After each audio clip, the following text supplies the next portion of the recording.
Kata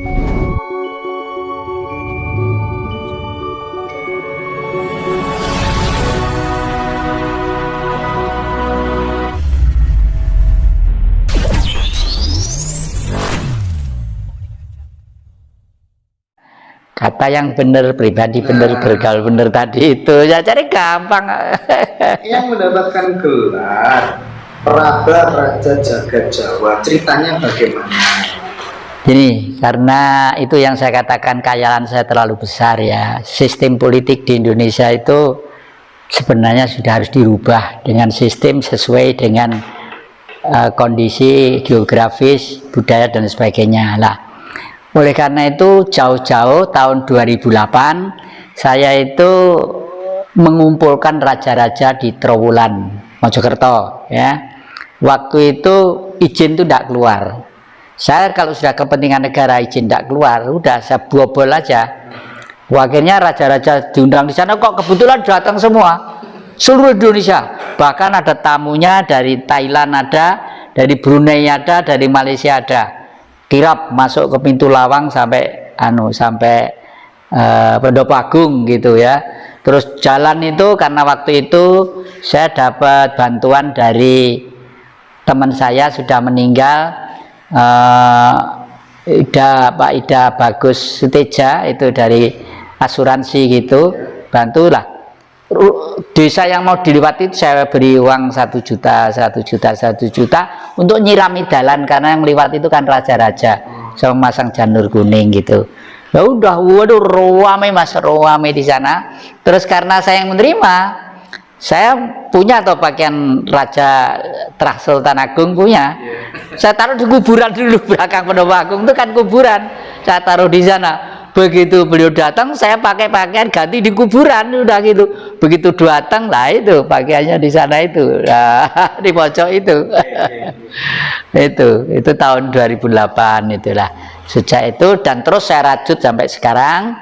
Bahkan nanti kira-kira sekitar bulan Juni saya akan melantik. Itu lalu pada waktu itu saya diangkat jadi Raja Praba Jagat Jawa, seorang raja yang berwibawa, yang menguasai raja-raja di Nusantara.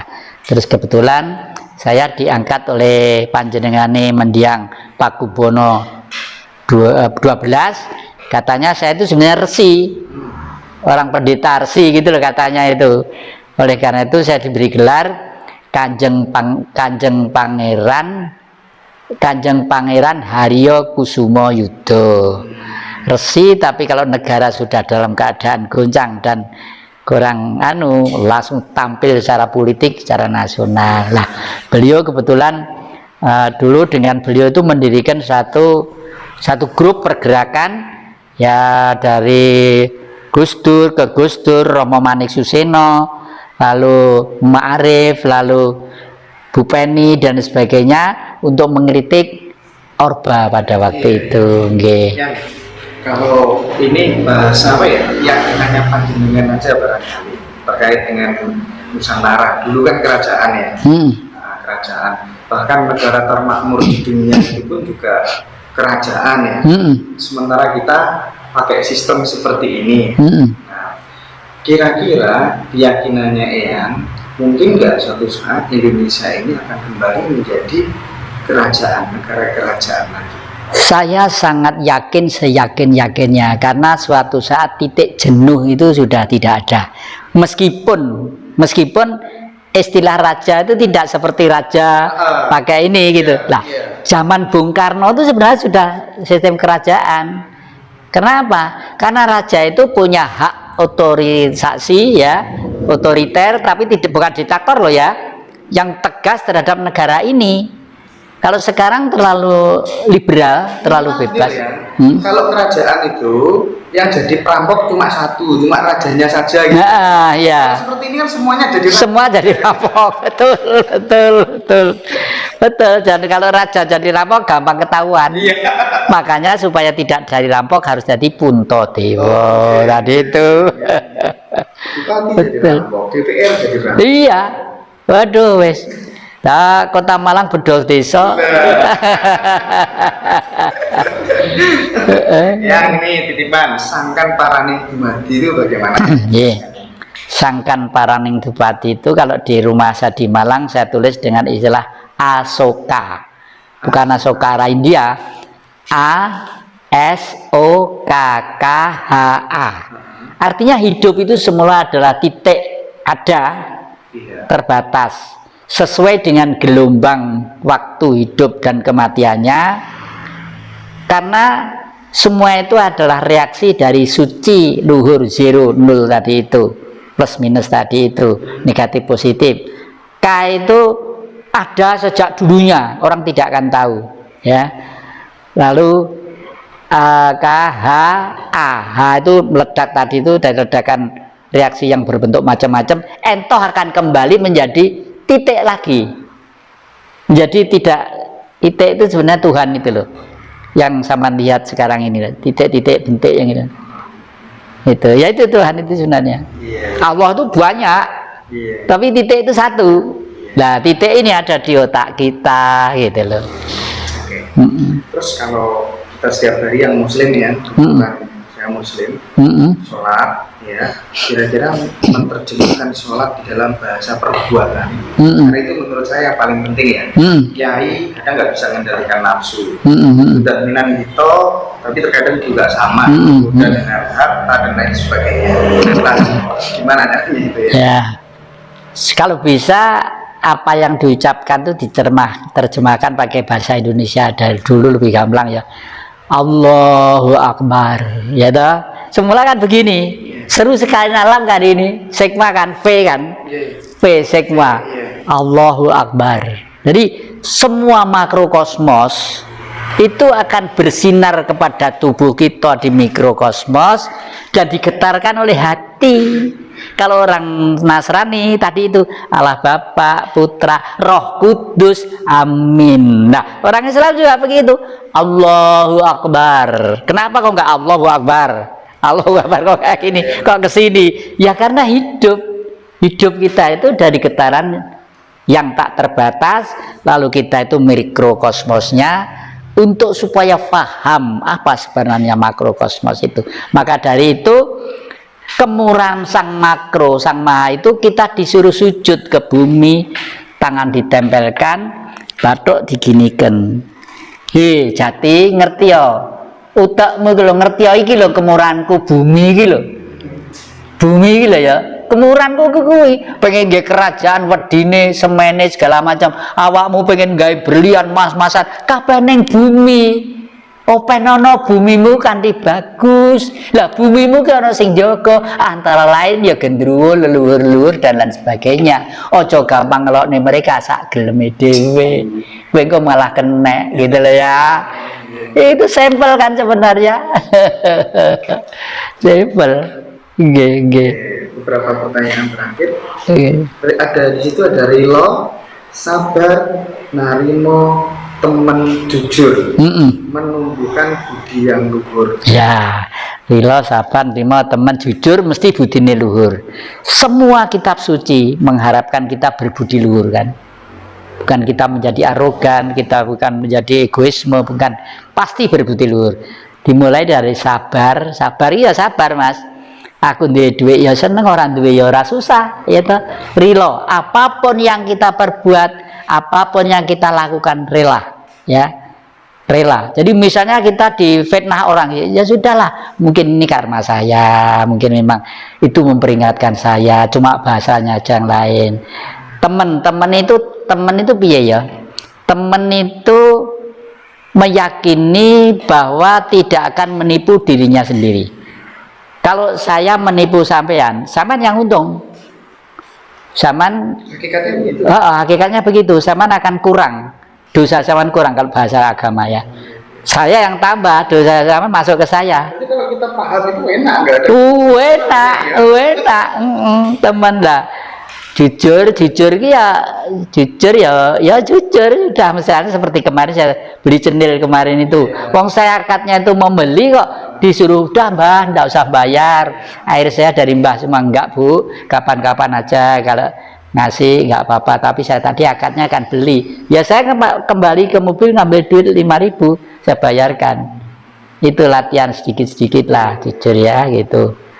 Terus bukan berarti kalau saya itu enggak pernah mengalami sesuatu yang menurut umum mengecewakan. Sering gamelan saya di sini dijual satu perangkat oleh orang lain, dicuri, dijual ya. Terus saya jual punya Leontin anu merah ruby gitu, orangnya masih hidup tapi sakit-sakitan ya, putri, harganya 100 juta.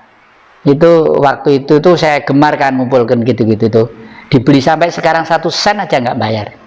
Ya sudah, nggak saya pikir ya mungkin karena saya mungkin dulu saya pernah beling, atau dulu waktu hidup yang lalu itu saya pernah nipu orang atau bagaimana, ya sudah ya begitu, nggak usah dipikir. Nanti kalau saya sakit masuk rumah sakit mungkin ongkosnya malah 300 juta, repot. Termasuk saya dan teman-teman ini barangkali meneruskan kehidupan sebelum sakit ya. Bisa juga nggih.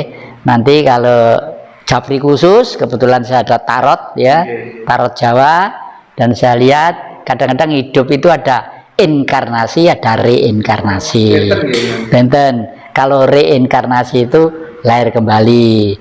Seperti saudara Anda si Yani, kalau saya lihat itu reinkarnasi, lahir kembali. Untuk apa? Untuk membenahi dunia loh kelasnya itu.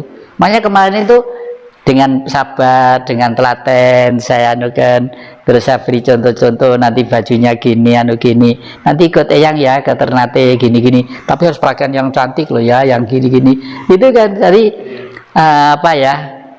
Karena dia tugasnya itu berat, dunia kelasnya itu. Kalau orang lain menganggap malah ya apa sih arek iki, seperti arek nggak genah gitu. Oh, kalau saya ini ngerti gitu-gitu tuh.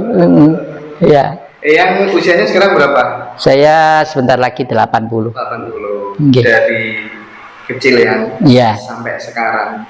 Anda kemudian 1 menit ya, untuk merangkum seluruh kehidupannya supaya ini bermanfaat buat teman-teman. Hidup terus bagaimana supaya nanti endingnya kita selamat, bisa kembali kepada Sang Pencipta tanpa ada penderitaan dan lain sebagainya. Apa yang ingin disampaikan? Ya.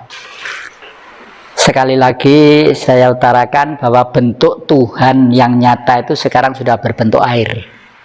Air itu Tuhan ya.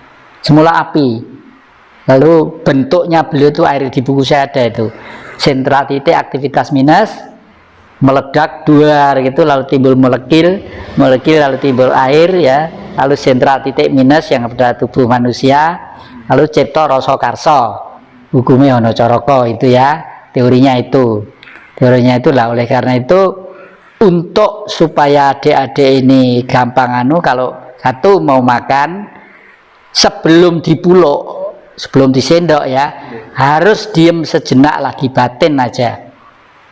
Kalau bisa pakai bahasa Indonesia aja ya, karena kita diciptakan jadi bangsa Indonesia itu sudah itu Indonesia.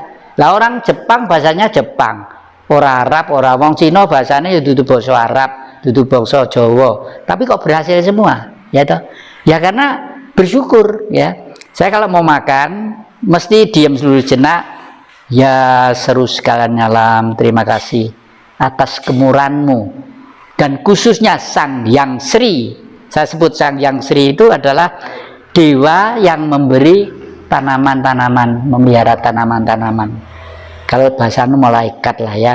Nah, atas karunia makanan ini mudah-mudahan menjadi sehat, bermanfaat jiwa raga kami, juga demikian anak cucu dan keluarga kami semuanya, dan saudara-saudara kami. Gitu, udah diem baru dimakan. Gitu. Juga kalau mau tidur, usahakan untuk menyerahkan diri. Menyerahkan diri tadi itu. Misalnya dicabut nyawanya, udah nggak apa-apa, udah siap kok, enak ya. Kalau besok masih hidup ya nyabut kayak meneh, gitu aja, santai, jangan dipikir terlalu tegang. Itu. Tapi sedikit menanggapi apa yang disampaikan Ian tadi, bahwa bentuk Tuhan itu yang bisa kita lihat diantaranya adalah air. Sementara ada perspektif lain, Tuhan itu ya tan keno kinoyo ngopo. Ketika kemudian bisa diwujudkan, maka ya gagal gagal definisi tentang Tuhan itu sendiri. Itu satu. Yang kedua, ya nafas inilah. Karena ketika nafas ini hilang, manusia sudah nggak ada. Nah, itu gimana ya? Terakhir ini yang ya. Jadi istilah itu benar, tapi menurut saya kurang rasional karena masih katanya, ya katanya. Kalau saya selalu rasional. Kenapa Tuhan tadi kok berbentuk alir? Karena teori saya dari sentra titik aktivitas minus beda tadi sama itu. Allah ya? Oh ya. Ya beda ya. Beda. Terus maka dari itu dari sentra titik minus timbullah pikiran yang bisa bergetar menimbulkan tubuh cipta rasa karsa. Nah, cipta rasa karsa itu kalau di samping kiri itu bisa cloning, bisa senyawa, bisa jadi membuat kamera. Kenapa kok bisa menangkap gambar? Itu hasil karya otak manusia, bukan ciptaan Tuhan, otak manusia gitu. Lalu rekaman otak manusia, buku otak manusia. Tapi air bukan karya otak manusia. Ayo, sama nih saya ngetok nih banyu paling ya keringet, ya, sing bisa tok nih ya.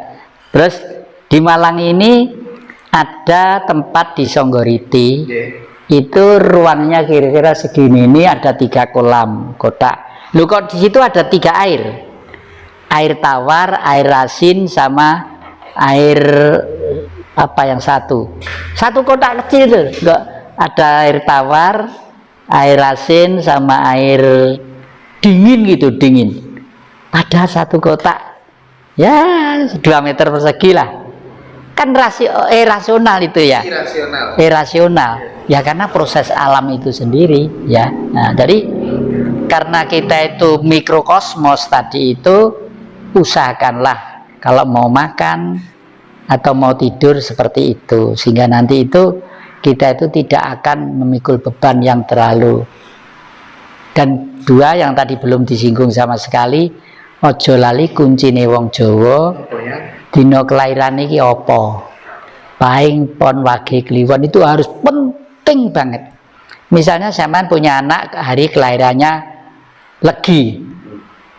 Legi itu tempatnya di timur, itu permulaan kehidupan karena ini sinarnya matahari.